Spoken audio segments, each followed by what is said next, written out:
Mana qaragin. Bu mashina polniy salondan chiqqandan keyin ko'chaga qo'yib qo'yishgan. Yomg'ir tegida qolgan, yomg'ir tegida qolgandan keyin mana shunaqa dog', tuz yig'ilgandan keyin ichkariga olib kirib shundoq plonka yopishtirib tashlashgan. Men demoqchimanki, bu gapim bilan nima demoqchiman? Salondan olasizlarmi yoki qo'ldan olasizlarmi yoki bozordan olasizlarmi? Iloji boricha bozorchidan olayotgan bo'lsanglar biroz aytinglar, mana shuni yechib berasan, ko'raman, keyin olaman. Yoki avtosalondan olayotgan bo'lsanglar, mana shuni ko'rib tekshirib olinglaring. Juda ko'p xato bo'lyapti. Tim bo'li avtosalonda mashina shirasi bilan berib yuryapti. Avtosalon обязан sizlarga o'sha narsani tozalab, akkuratniy qilib qo'lingizga taqdim qilish.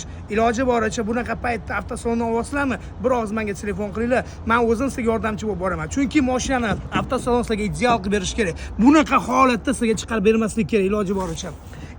Mana bu plyonka bo'lsa nevajniy, bu toshdan saqlamaydi. Bunaqa yurish to'g'ri kelmaydi.